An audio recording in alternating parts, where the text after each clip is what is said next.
Okay, everyone, welcome to our Purim celebration 2024. Please enjoy this nigun and just relax into the community.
Shall I go?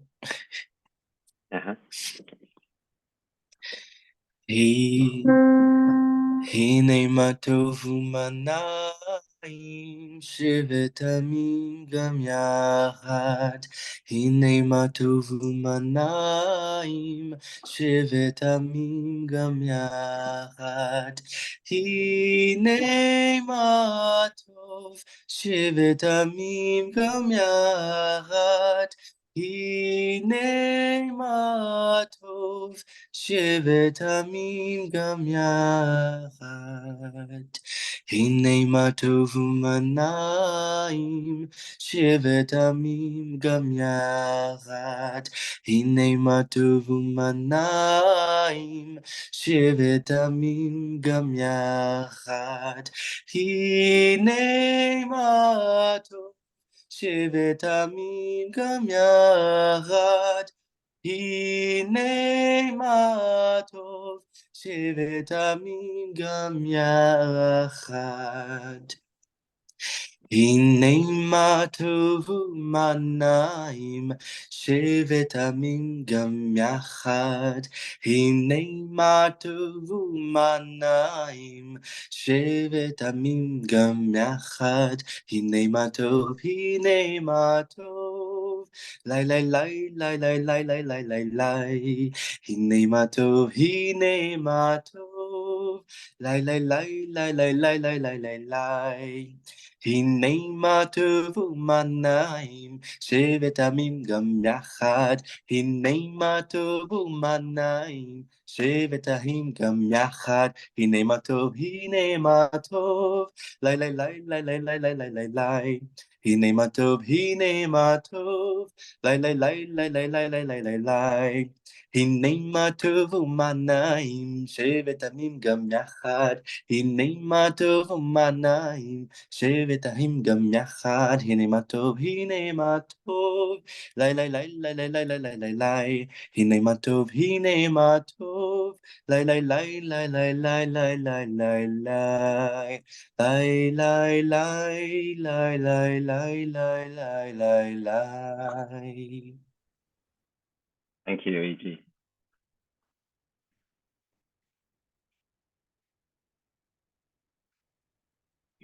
Second.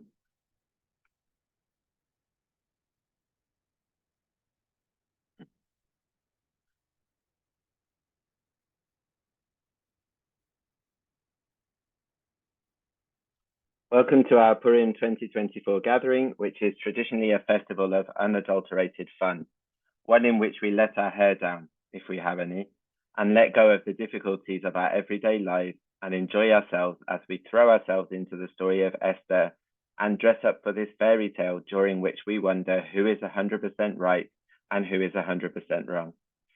We also stop to question how we can drink and make merry when there is so much suffering going on in the world right now, and when it is unclear to many if the people with whom we are intimately connected are 100% right or wrong. There are still 138 hostages held captive by Hamas in Gaza, and there are still bombs being dropped by Netanyahu's government on the homes of innocent people. So how do we take pleasure in a story in which the Israelites take revenge on those who want to destroy them? At Spinoza Chavurah, we continue to celebrate Purim despite everything that is happening. And we will start by saying that we are by no means the only people in history to raise this question. And this is not the first time, nor will it be the last in which people elsewhere in the world will suffer while we have fun. Writing in the Jewish Chronicle in March 1888, one of the founders of British liberal Judaism, Claude Montefiore, also an anti-Zionist, wrote that he would not be sorry if a festival such as Purim, which according to him did not have much going for it except a streak of strong nationalism, was to wither away and disappear from our festival calendar.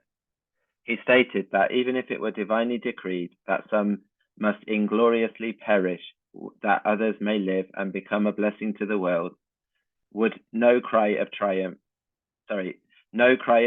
must be raised over a vanquished foe. In this way, Purim is entirely different from Pesach that comes in just under a month after. During Pesach, we celebrate our triumph over Pharaoh, but we do not gloat as we do so. In fact, we diminish the symbols of the plagues that befell the Egyptians, even though they enslaved us. We do this in recognition of the suffering of our enemies. This is not the case with Purim, which presents a world that is good and bad, that these forces oppose each other.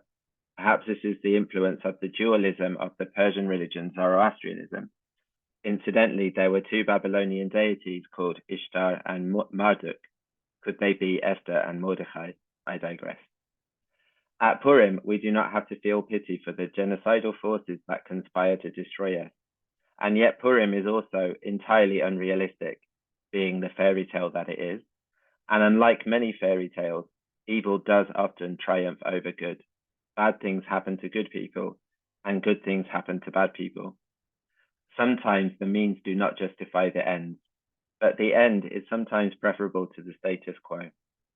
So sometimes we need a story in which good actually triumphs over evil, and we need to revel in that victory.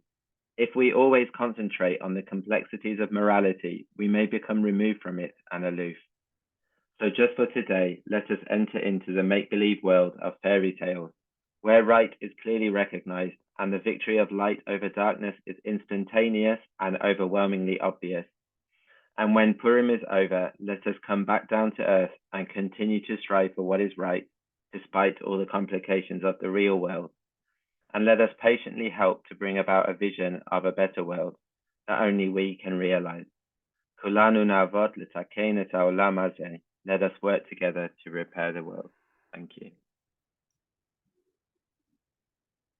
So I thought we would, instead of reading the Megillah or doing a spiel, I thought we would watch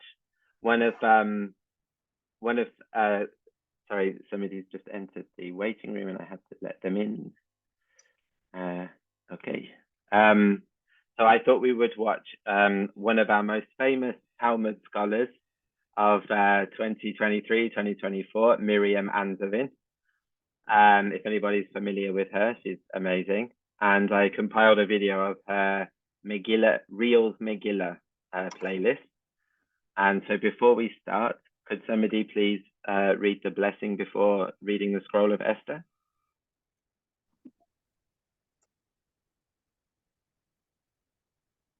Baruch haor b'masoret hanotenet lanu sason v'simha b'kriyat Megillat Esther. Blessed is the light in the tradition which gives us joy and happiness in reading the scroll of Esther. Amen. And if everybody can remember to mute after you've spoken, thank you. Can we just take 1 minute to check that we're all muted so that I can continue to show the video? Thank you.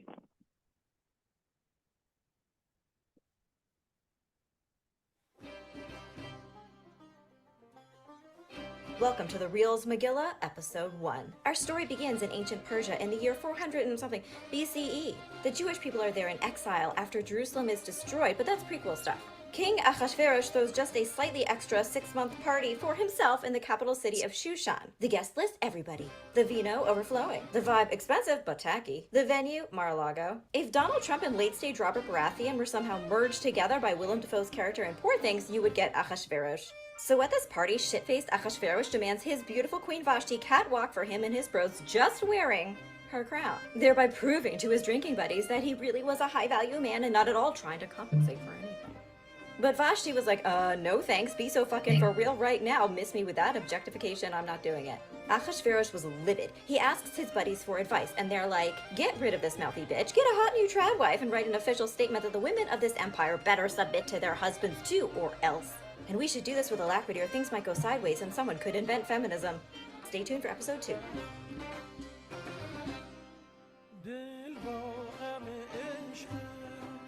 Queen Vashti has been disappeared by Ahasuerus, definitely sus, not even a photoshopped image of her has emerged. He sends his sycophant squad all across Persia to bring all the baddies with 0 body counts to the capital. He's gonna pageant pick Shushan's next top model queen.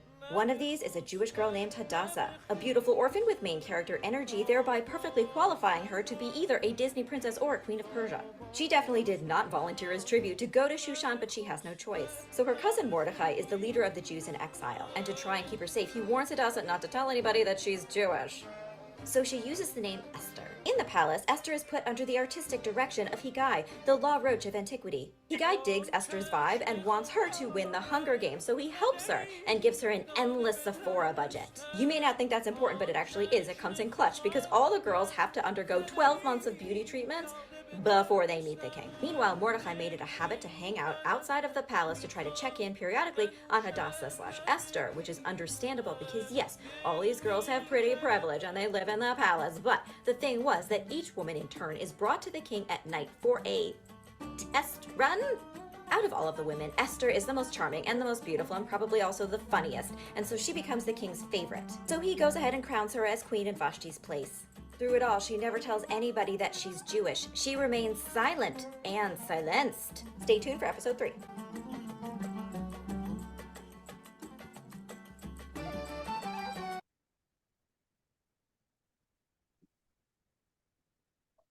King Ahasuerus is so thrilled with Esther, his new queen. He's giving out gifts, he's forgiving student loans, he's delighted. But he's also a terrible boss who rules over literally a very toxic work environment, and thus, understandably, I think, 2 of his guards kind of want to assassinate him. But Mordecai, who was always there at the gate, overhears this plot. He manages to get word to Esther, who warns Ahasuerus. I would not have warned him, but I didn't write this. So. The 2 conspirators get impaled. And this whole incident was documented in the palace vlog. Meanwhile, Achashverosh has promoted one of his advisors named Haman, the worst. And the king commands that everybody bow to Haman. This is problematic because #as a Jew, Mordecai can't bow in front of idols, and Haman was wearing a massive idol on a chain around his neck. Idolatrous bling. Haman is a real snowflake. He's so triggered by this one Jewish guy named Mordecai not bowing that he decides the solution to this is just get rid of all the Jews.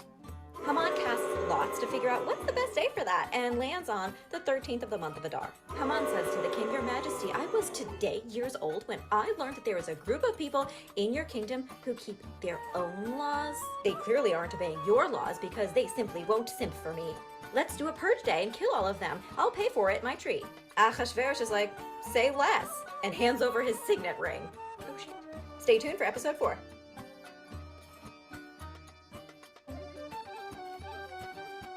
Haman sends out his murder memo to every province in the kingdom. The purge is scheduled for the 13th of Adar and participation is mandatory. Word reaches Mordecai and he and the rest of the Jewish community, they're shook. They're rightly shook. He tears his clothes. He puts ashes on his head in mourning. Esther messages Mordecai like, what the fuck is going on? Because she does not get breaking news alerts inside of the harem. Mordecai responds and tells her all of the ways in which Haman is the reason God invented the middle finger. But then he's like, okay, now's the time to stage an intervention with the king and tell him you're Jewish. Esther replies, quick reminder, anybody who is entering the king's presence without being summoned has a 99.9999% chance of death. And I haven't been summoned. Mordecai then plays his most effective card, which is Jewish guilt. He tells her she should not get it twisted. Just because she's a Jew inside of the palace does not mean that she's going to survive this. This is not a safe space. Maybe this crisis is the very destiny for which she was put on the throne in the first place. It's giving everything happens for a reason, which just never say that. Especially to a woman who might be murdered imminently by an intimate partner, but I digress. Esther knows her situation is extremely dire, but she also understands the assignment, and that is to try and save everybody else. She orders Mordecai and the Jews of Shushan to fast and pray for her for 3 days, because it's literally time to do or die. Stay tuned for part 5.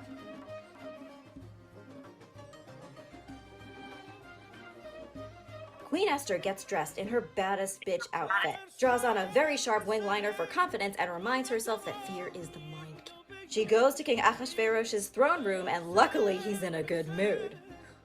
Instead of flipping his shit, he extends his scepter to her. And he's like, what do you need? Half my kingdom? You can have it. Talk about whiplash. This guy has 2 modes, the death penalty or massive gifts.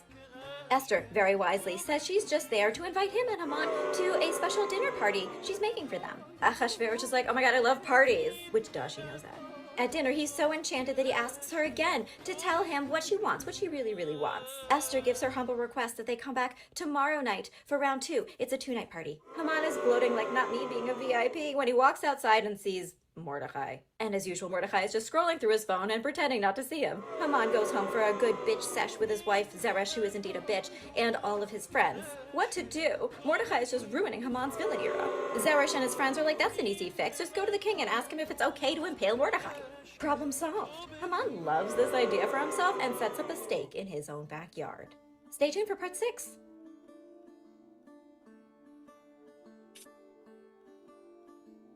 Achashverosh has insomnia, so he puts on the palace vlog for some unintentional ASMR. He discovers it was Mordecai who had saved his entire ass from assassination. Achashverosh is like, oh my god, did we at least get him like an edible arrangement or something? And the servants are like, no, you didn't even get him a gift card. At that very moment, conveniently, Haman pulls up. Achashverosh asks him what is like a really great gift for somebody you want to honor. Haman was indeed so vain, he thought that song was about him, so he's like, I have dreamt of this moment. My vision board is becoming reality. I have manifested this. Get him royal garments, give him your horse, and have one of your guys parade him through the streets of Shushan proclaiming, this is what the king does for people who are awesome.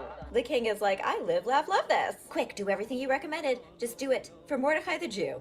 Haman has to lead Mordecai around the city on that horse, saying, this is what the king does for those he wants to honor. Yay. After this mortifying incident, Haman slunk home and had a little minty bee because it was the worst day ever. But he didn't have a lot of time for self-indulgent wallowing because he had to go get ready for Esther's second feast. The king is so happy at this party of special magnificence. He asks Esther once again, what can I get you? Haman's horrible day is about to get a lot worse. He fucked around and he's about to find out. Esther says, there is a man who is trying to kill me and my entire people. Stay tuned for episode 7.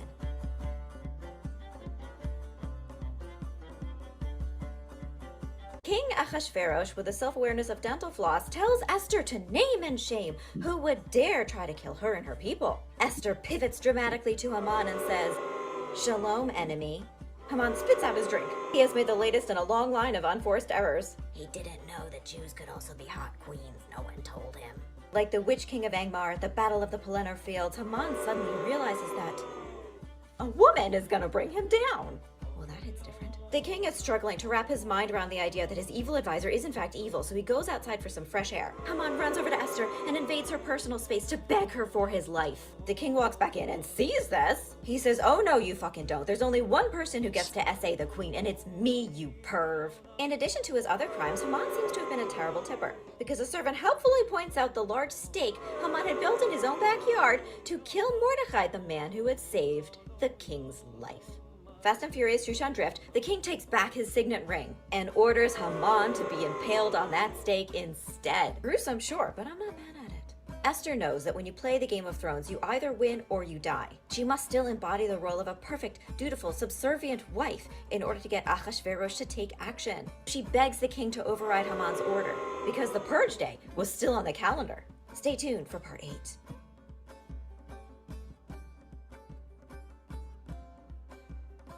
It turns out the king can't actually annul Haman's evil decree because he himself had co-signed it. Ahasuerus thinks really hard, which is actually something he has zero prior experience doing. He tells Esther and Mordecai they can write a follow-up edict to the entire kingdom on his behalf. As not per my previous email, if anyone attacks on the 13th of Adar, the Jews are allowed to make good on Liam Neeson's speech from Taken.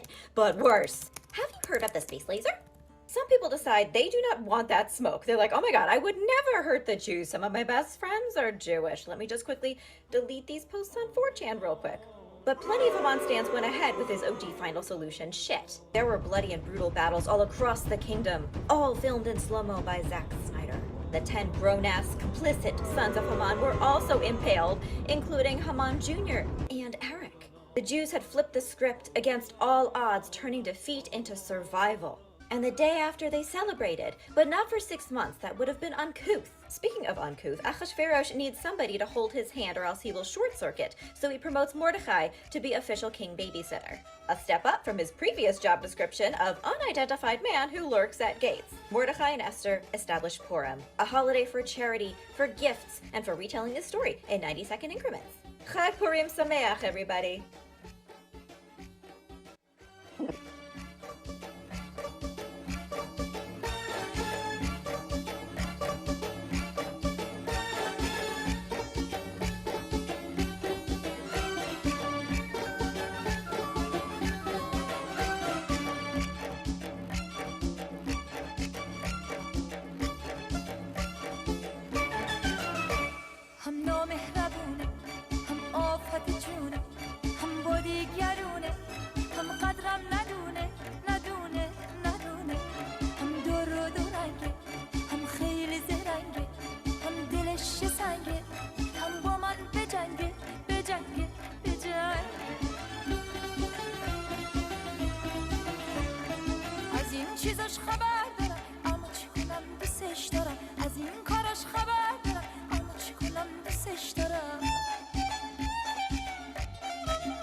Hag Sameach, everybody.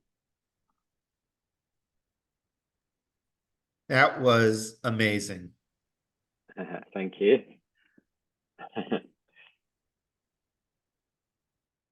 Okay, so I thought that now we could have a discussion about what we just heard and the questions that it brought up, one of which could be, what are our values as humanistic Jews when faced with seemingly black or white moral questions?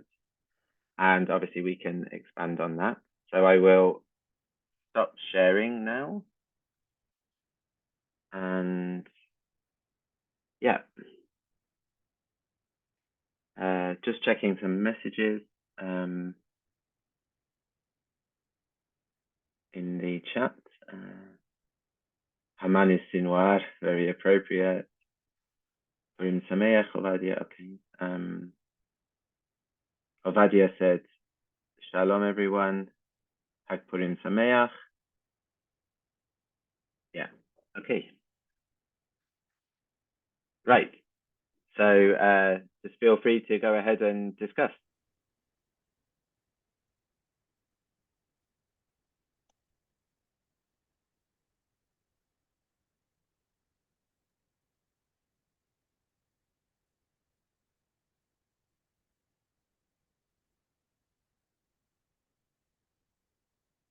Oh my, seriously? Just before that, Moret, he's asking for the link of the video. Okay. Can I send a link for this? Well, there isn't a link yet. That link for the playlist. Yes, I can do that afterwards. Yeah.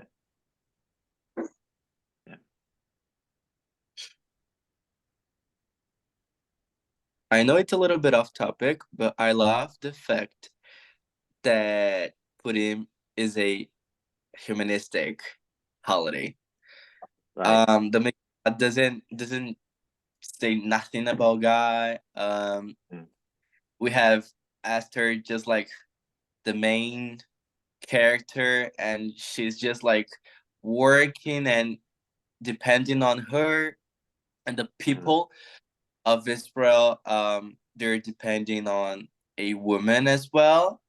Yeah. And I love that God is not there, so we're just working for ourselves, and we're depending on humanity, and we're depending on Jewish people and Jewish history and Jewish tradition and Jewish strength. That's it.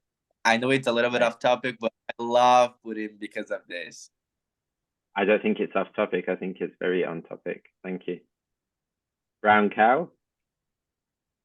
Yeah, this has been great and very enlightening for me, being, old. I never read the Book of Esther, and now I understand why they have kids make a lot of noise, so they won't hear what's going on. And then after I read it, I was really, really depressed. And then you wrote what you wrote, and I feel so much better now, so I can go back to partying. Great. Thank you.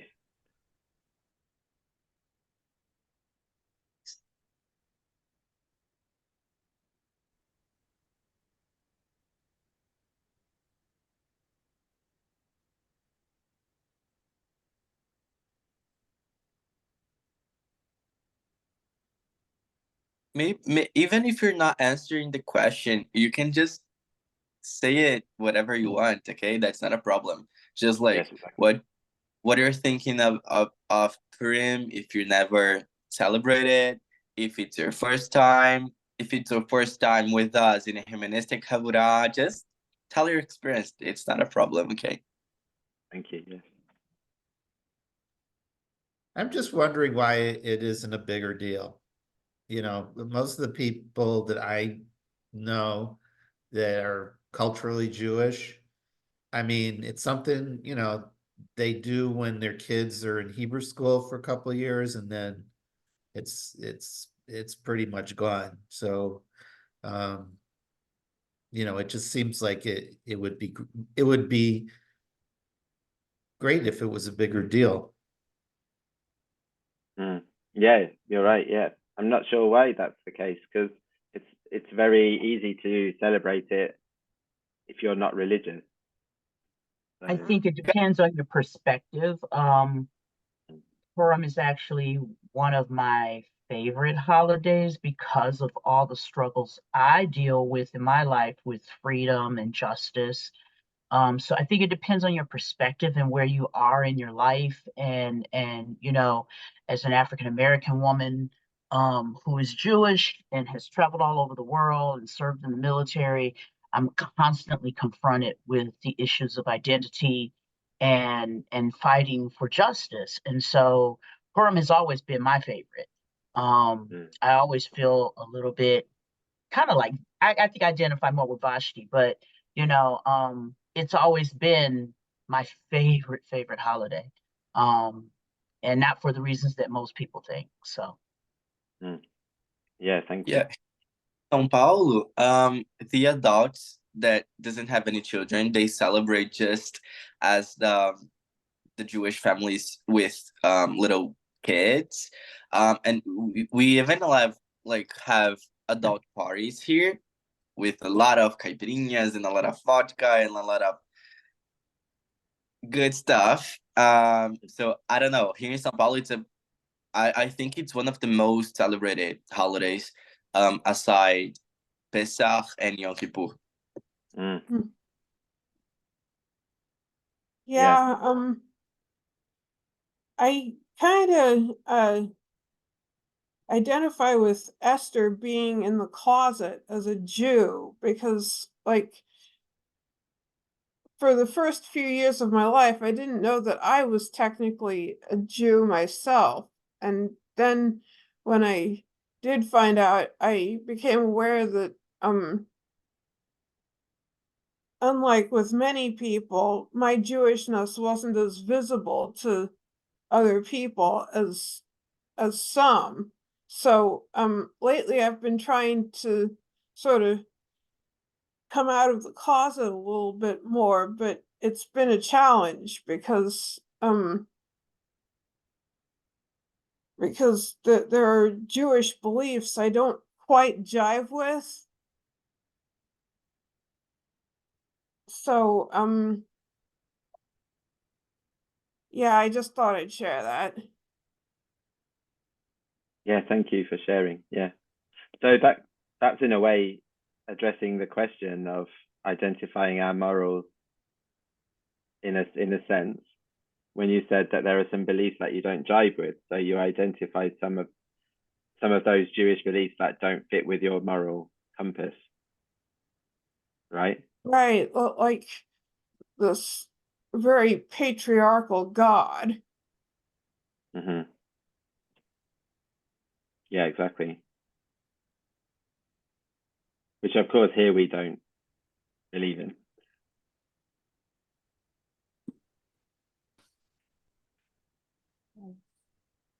Hi, I was going to say that, can you guys hear me? Okay. Yes, I can hear you. Yeah, Purim means, the word Purim means lots, and it's a festival of drawing lots, because they didn't show that in the video, but that he's trying to pick the day on which the Jews would be killed. And so I know that, like, when I was young, the rabbi would say, you know, like, when you're a Jew, you throw your lot with the whole people, like the whole Jewish people. And so that always meant a lot to me. And my mother would always say, you know, like, you're kind of like, even though in the video, which I love, it's kind of like emotional blackmail, what they're doing to her. But there is a way in which my mother would remind me, like your whole, if bad people want to do something to you, they may just choose it just because this fact, you know, just because you're Jewish, they'll just, you know, like, hate you for no reason. And I think that can happen no matter what. People will come up with any reason to hate you. But I think that for me, that idea of just having that could happen was a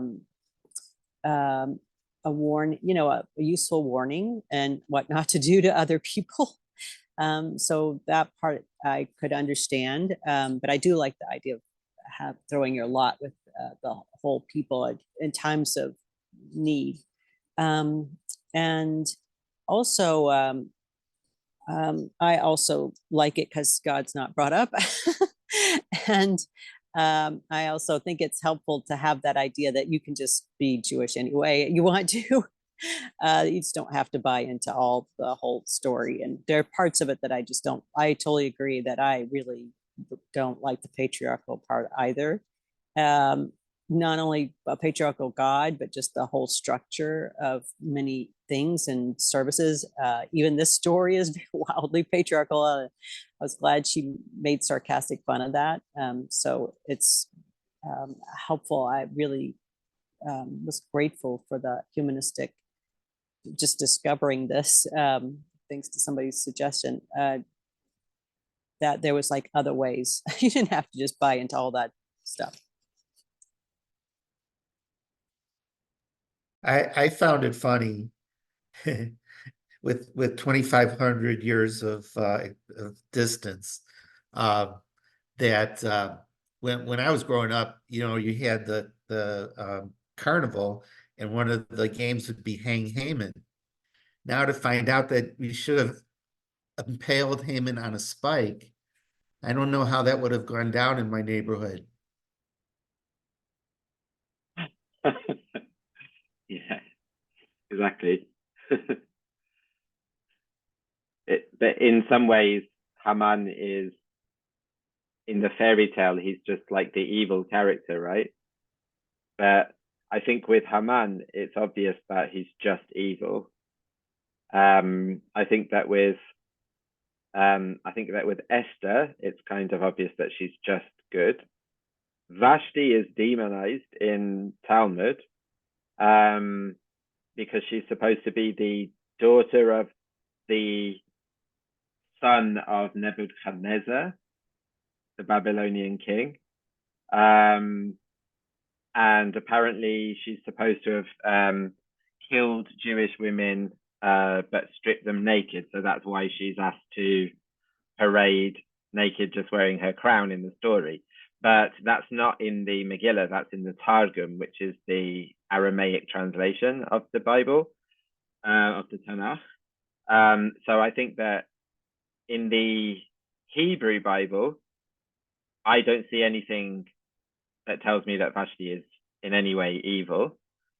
And also with some of the other characters, it's like, which ones are there? Like Mordecai, okay, he's a good guy, but he sends his cousin to a harem, you know?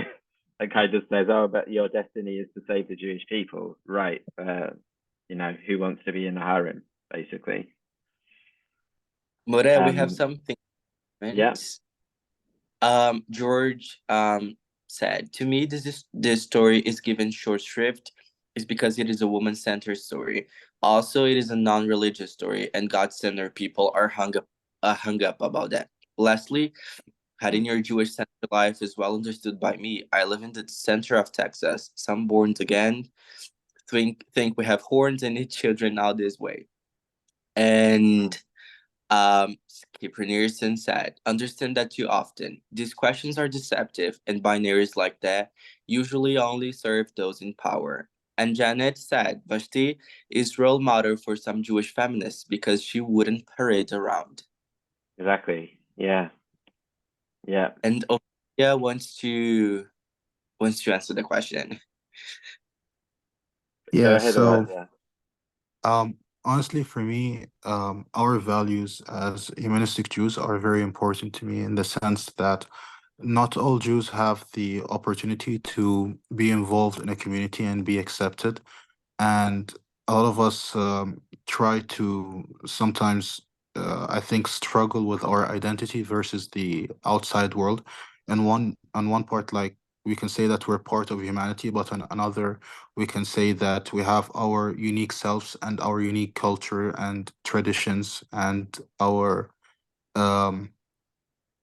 inspiration that some others may persecute us for. And coming from a place where there's a lot of persecution to being Jewish, You know, I think, and like especially the story of Haman being an authority that persecutes the Jews, I can especially relate to that.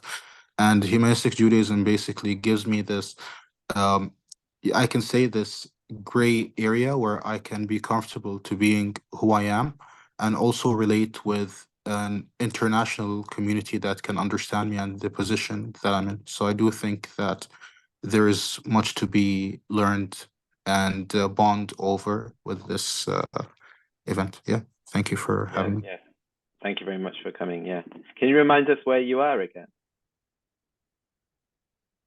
Well, basically, I'm in the you can say I'm in the Arab Gulf. So yeah. Yeah, I thought that was the case. Yeah, thank you.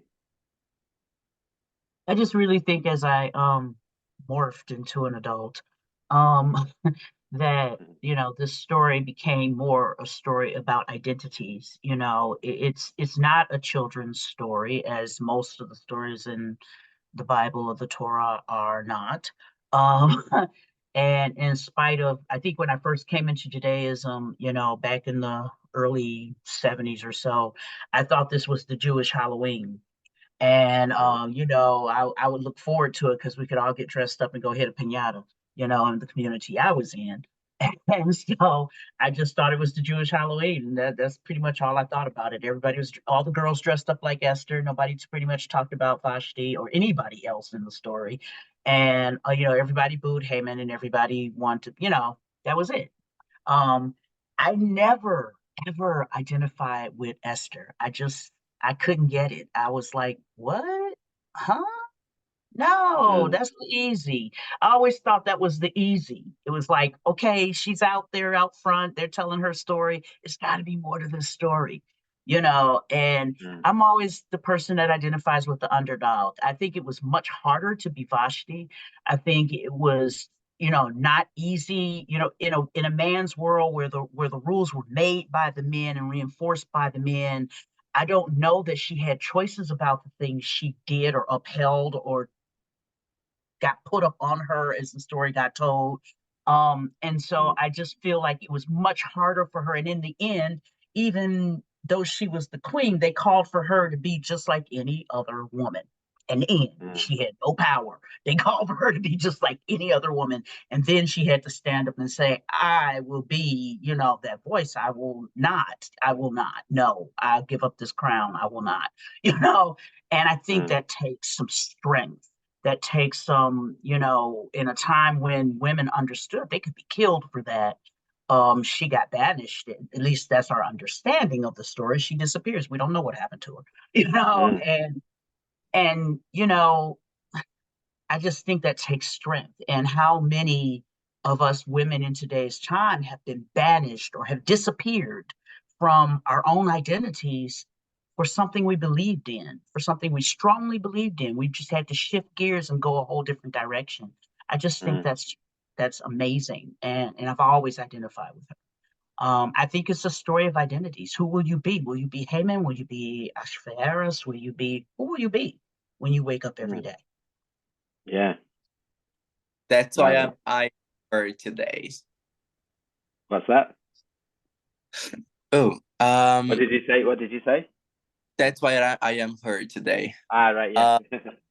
Raphael said, I believe this story is about the resistance of genocide and female leadership. And Ovadia said, it's kind of hard because I am in the crossfire between Jews and non-Jews.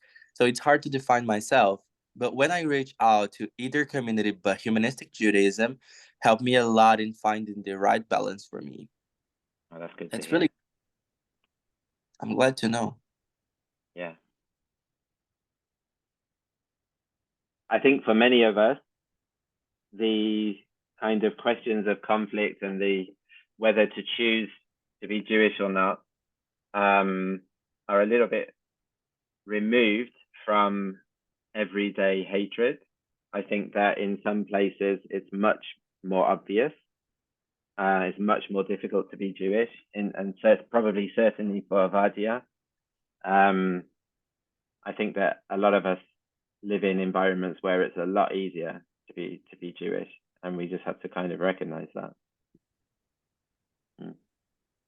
It's not just, I don't think it's just about like being Jewish by itself. Like it's also about the influence of the other culture on you, because um how can I say this? Like you basically have all kinds of other secular or other influences that sometimes can try to dilute your Judaism or can even go against it. Like Mm, for example, why do you practice this type of like this kind, why do you have this kind of belief? Why is your Judaism like so antiquated, you know? Like some people are against even those who adhere to any kind of tradition. And of course, mm, as a humanistic Jewish community, we have people across the spectrum of belief. It's not just one. So you can get a like even in for example, let's say countries that are uh that don't want symbols of religion to be displayed. For example, that's also another form. It doesn't have mm, to be that you're persecuted by like a religion. It can also be a secular type of persecution as well. And I you can agree. also be pulled in many, like every kind of, like let's say for example, you meet someone of another faith and they see your faith in their lens. They'll tell you like, oh, why don't you believe like we do? Like, why don't you think like us? Like, Mm, hey, why don't we proselytize you to this faith or that faith? So mm, opposition against you can come from anywhere, and Jews have been persecuted everywhere. So mm. it's not just in one place, and it's just not just in one form. That's my humble opinion on it. And I agree with you. I have friends who are secularists who don't like the fact that the word Judaism is in the title Humanistic Judaism, because they say that that's the name of a religion. And so that's a little bit of a battle there. But I also have friends that come from other faith backgrounds who are LGBT and who completely dislike religion because they're not aware of the fact that there's a progressive form of Judaism. And they get really shocked to hear that there are LGBT rabbis, women rabbis, and not just in humanistic Judaism. You know, they're quite, people can be quite surprised about that. So I think there's a lot of kind of, it's on both sides really. There's secular prejudice and there's religion prejudice too. It's interesting. We're kind of in the middle. If I might chime in there, Yeah. Martin, I actually have been kind of dealing with this with one of my best friends recently. He hasn't been harsh or anything towards me, but I can see that he has kind of a visible disdain or even kind of a mockery of when I've told him that I started getting involved with humanistic Judaism, because Mm, you know he like myself left the Mormon Church and became an mm, atheist, and mm, you know, to him, anything, you know, to him, if it quacks like a duck and it walks like a duck, then it must be a duck. And mm, I try to explain to him that it that you know it isn't the same, and and that it makes my life better. And he tries to let me know that he appreciates that, but it's frustrating because, sorry, hold on a second. It's frustrating because he just can't differentiate, you know. mm. Yeah. There are a lot of people like that. And I think that's the fault of religion, really, at the end of the day. That's true. I yeah. And it makes the question of whether humanistic Judaism is a religion or not very interesting one. You know, I'm more religious than non-Jewish humanists that I know, and apparently less religious than even some progressive Jews that I know. So what's how do I even describe what I believe and what I do? For me, my struggle is more the I'm sorry, go ahead. No, go ahead. For me, my struggle is more with the people who are um subtle about their denial of my practice and belief. Mm, I have the issue of my African American friends don't appreciate me being Jewish at all. they think that I should probably be Muslim, or at the very least, Baptist or something Christian. Especially since, my grandfathers are both founding ministers in some of the bigger Black religions. And so they cannot figure out how this little granddaughter who's been baptized 3 times, it didn't stick. And they can't figure that out. And so I get a lot of, I've lost friends, people who won't talk to me anymore because they just can't figure out why I don't accept Jesus. And then I have friends. One of my neighbors interestingly said to me the other day, well, we all have ham for Easter. I know you Jews don't have ham for Easter. I said, yeah, we don't practice Easter. And, and she just blew it off. She was just like, yeah, I just know you don't have your ham on Easter. I said, yeah, we don't do Easter. Try to get it. And she does that all the time. She will tell me what my Christmas practice is, or what my Easter practice is, and what my and despite of me telling her I don't practice those things at all, she just will go into complete denial and keep referring to them anyway. So I have that issue of, I have very few faith-based friends because they think I'm a heathen. And some of them have told me that I'm a heathen. I believe in nothing. Okay. And yet, when they need something, usually they come to me because I'm the kindest one, or I'm the most giving one, or I practice Tikkun Olam at least. Thanks. Just on a kind of bit of a lighter note,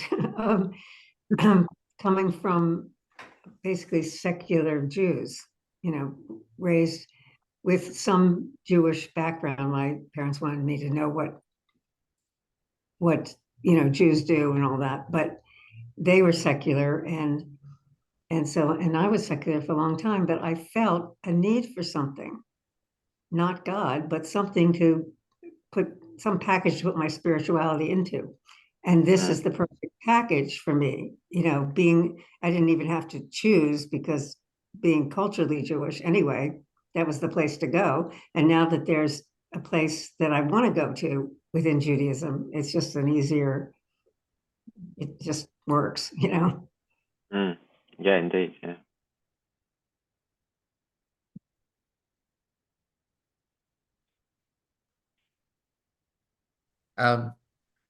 One line step comes out to me particularly. Do not imagine that you, of all the Jews, will escape with your life by being in the king's palace. And I think that's very appropriate in the United States right now, is, know who you're, in politics, know who you're in bed with. Yeah. And actually, the whole notion of black and white and not black and white really strikes you now, because there's so much black and white, or at least it started out very black and white. And now a lot of people have come to a middle ground in some ways, but not everyone. And so there was at first you're really on one side or the other, kind of, but then you see that there is no all right, all wrong. And it's really playing out that way now very, very clearly. Right.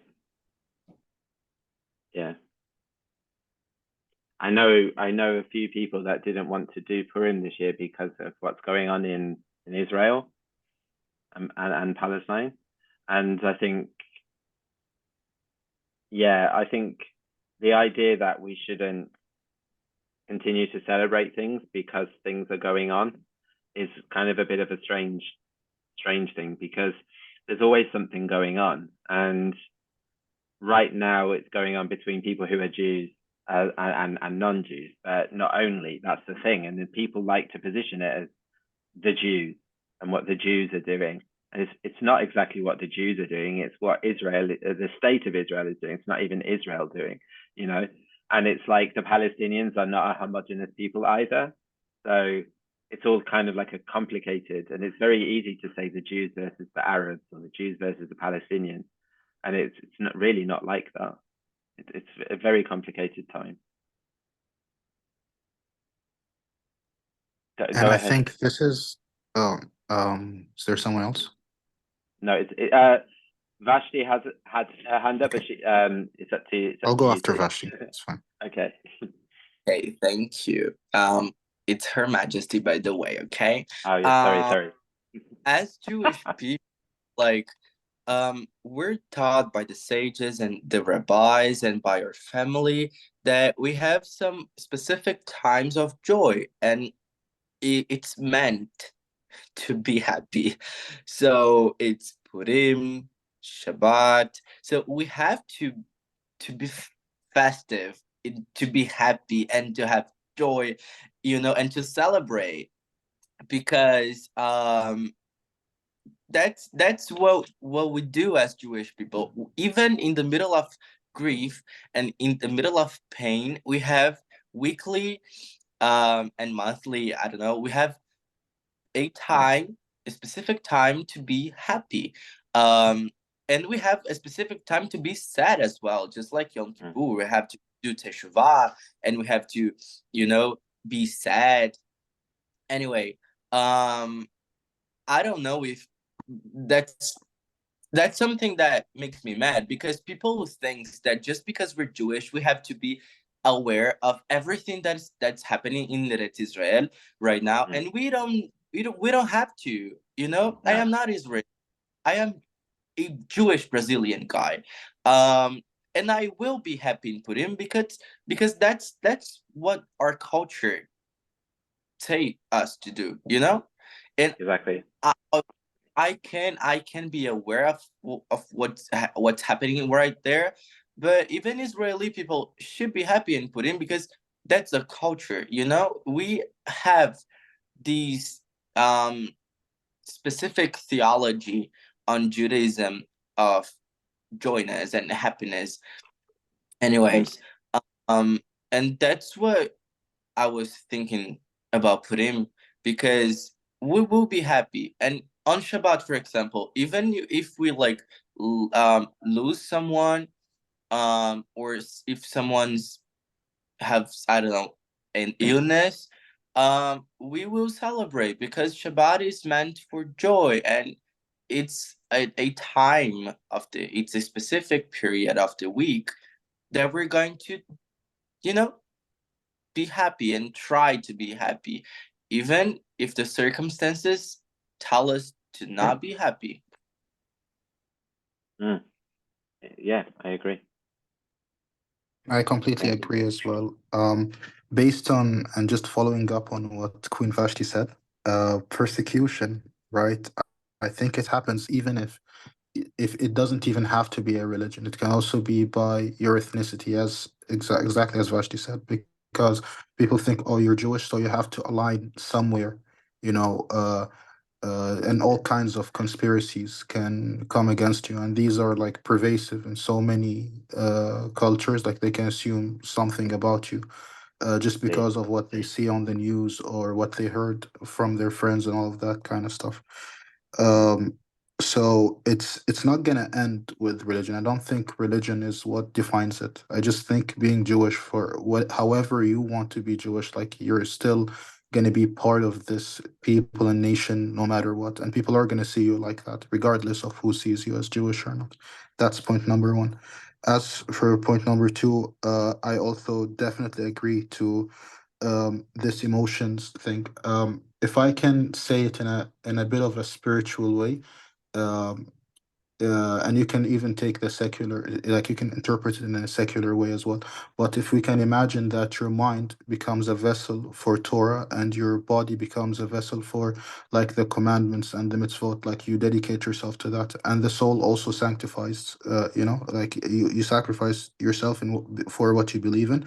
Your emotions as well are directed in the festivals. When it comes to Purim, like you're supposed to feel joy, and when there's like Tisha B'av, you're supposed to feel sadness. And when you direct your emotions that way, it doesn't necessarily have to be sad. You're just directing them to a higher purpose, and you're making use of them like in a way where they don't make use of you.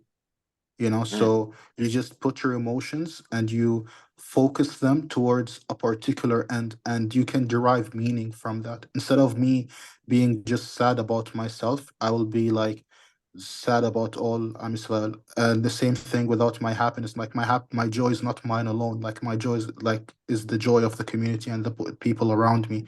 And that makes you connected towards something bigger and intensifies your emotions and makes it a tool for you to um, advance your consciousness and awareness. Yeah, that's how I see it. Thank you. Very good. Yeah, thank you. Skip, you have your hand up. Yeah, I appreciated especially what Her Majesty had to share with us, because I see joy, and we talk about this a lot in the Unitarian Universalist Church as well. I see joy in times of despair and times of sorrow and times of suffering, not as ignoring suffering or despair, but rather as a revolutionary act to resist it. It's part of the overall act of resisting oppression, resisting, the killing going on in the Middle East.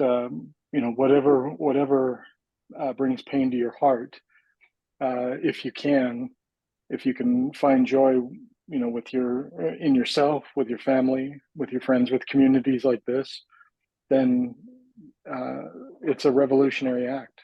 It's an act. It's an act towards justice instead of giving into injustice. Absolutely, yeah. Yeah. Okay. Shall we move on to the closing blessings? Yeah.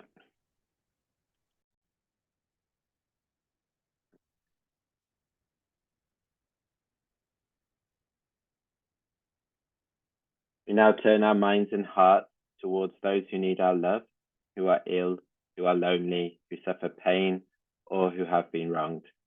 Let us pause as we call out their names. Go ahead and call out their names. And if somebody could read the chat, if anybody's written in the chat.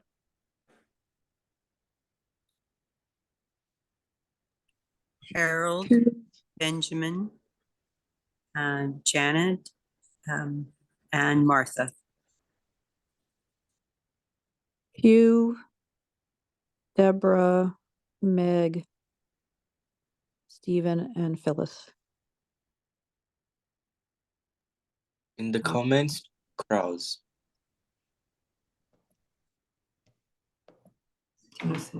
It's Jack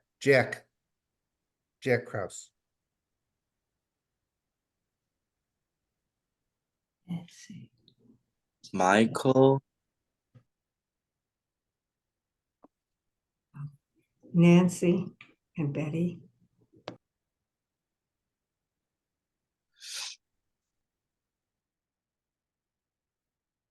May there be a complete renewal for those who are sick, a renewal of spirit, a renewal of body, and let us say, Amen. יהיה נא רפואה שלמה לחולים, רפואת הנפש ורפואת הגוף, ונאמר Amen. And please stand for a memorial of the dead. And feel free to say the names of anybody that you've lost that you're remembering.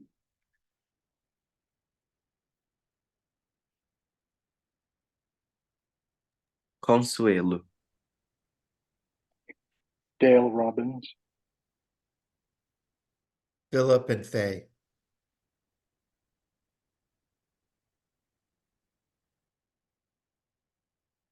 Could somebody read the English? may there be a good remembrance, and compassion, and kindness, and love from all the world upon our honorable loved ones who are no longer present.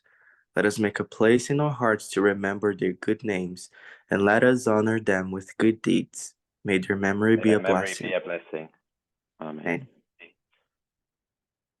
יהיינה זיכרון טוב וחסד ורחמים ואהבה מכל העולם לכבוד אהובינו שנעמוד. הבה ננצור בלבנו את שמותיהם ונוקירם במעשים טובים. זיכרונם לברכה. Amen. You can sit down.